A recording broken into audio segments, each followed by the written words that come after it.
Hello' everyone, আপোনালোকে ভালে আছেনে? আৰু মই ভাল বেয়াৰ মাজত আছোঁ ৰ'ব। মানে এইফালে দেখিছেনে আগে মানুহ যাই আছে। মানে আজি আমি এক জেগাত যাই আছোঁ আৰু তো প্ৰথমতে মানে গাড়ীখনত বহি লওঁ ৰ'ব। মানে গাড়ীখনতো বহি ল'লোঁ আৰু বহি এইফালে আগৰ ফালে দেখিছেনে, এইটো হৈছে ভাইটি গাড়ী চলাই আছে আৰু এইফালে আছে এওঁ। মানে আমি আজি যাই আছোঁ আৰু ক'ত যাই আছোঁ বাৰু কৈ আছোঁ। আৰু এইফালে চাওকচোন শহুৰে পুৰা একদম গামচা টামচা মাৰি মানে মই কৈ আছোঁ খিৰিকীখন বন্ধ কৰি দিলেই হ'ল, ঠাণ্ডা লাগিছে। কয় কি নহয় অলপ থাও আৰু কি খোলা। আৰু এইফালে সূৰ্যটো আমাৰ লগে লগে মানে যাই আছে আৰু আহি পাই গ'লো জালুকবাৰী। আৰু ট্ৰেফিক জাম দেখিছেনে, মানে যোনটো বহুত বেছি বেয়া পাওঁ সেইটোৱে মানে হ'বই হ'ব মোৰ লগত। মই মানে ইমান বেছি অশান্তি পাওঁ ট্ৰেফিক জাম থাম।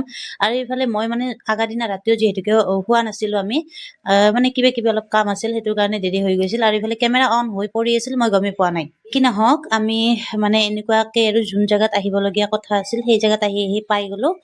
আৰু পাই মানে এতিয়া প্ৰথমতে গাড়ীখনৰ পৰা নুমিয়ে লওঁ ৰ'ব, তাৰপিছত কৈ আছোঁ। আৰু মানে এইফালে ভাইটি আৰু দেউতা, আৰু এনেকুৱাকে ভাইটিয়ে মানে দেউতাক ধৰি লৈ আহি আছে। বাৰু আপোনালোকে গমেই পাইছে অলপ চলপ কি কৰিব যাই আছোঁ। আৰু আহি আমি পাই গ'লো, মানে ভিতৰত সোমাই গ'লো জেগাখিনি। আৰু এইফালে মানে কেমেৰাটো অন কৰা দেখাৰ লগে লগে সৰু মানে পুৰা ফায়াৰ হৈ গৈছে, মানে পুৰা ৰাগ উঠিছে। আৰু বুঢ়া মানুহ অলপ হয় না, এইফালে ভগৱান আছে, ভগৱানক চিন্তি যোনটো কামত আহিছোঁ সেইটো কাম যাতে ভালে ভালে হৈ যায়। মানে আজি আহিছোঁ আমি আহিছোঁ শহুৰ দেউতাৰ চকু অপাৰেশ্যন কৰিবলৈ গুৱাহাটীত। আৰু আহি এনেকুৱাকে মানে দেউতাক মানে এনেকুৱাকে অলপ সময় থাকি ঔষধ দি তাৰপিছত মানে বহুত টাইমে হৈ গৈছে, এতিয়া লৈ গৈছে অপাৰেশ্যন ৰুমত। আৰু এইফালে ভাইটি আৰু মই বহি আছোঁ। আৰু ভগৱান কৰি অপাৰেশ্যনটো ভালে ভালে হৈ গ'ল। হৈ মানে এইফালে দেউতাক আনি আৰু বিচনাত দিলে, ৰুমত দিলে।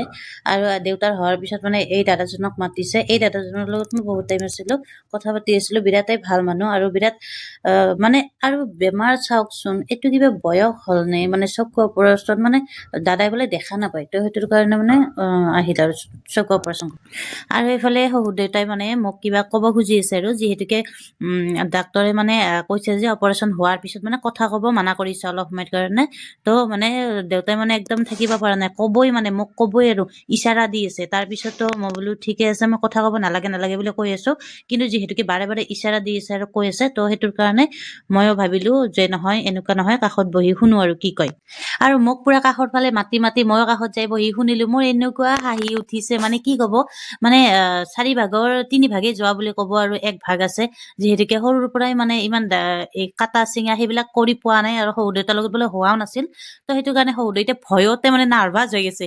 আৰু এইফালে মই কৈ হাঁহি আছোঁ যে বাবাৰ ভয় সেনেকুৱা বুলি কোৱাতে মানে পুতেকেও মানে পুৰা হাঁহি আছে। কিন্তু একো নাই, অপাৰেশ্যন বহুত ভালদৰে হৈছে আৰু বহুত ধুনীয়া কৰি মানে সুস্থ আৰু মানে বহুত ভাল হৈছে। তো আজিৰ ভিডিঅ'টো ইমানেই আছিল।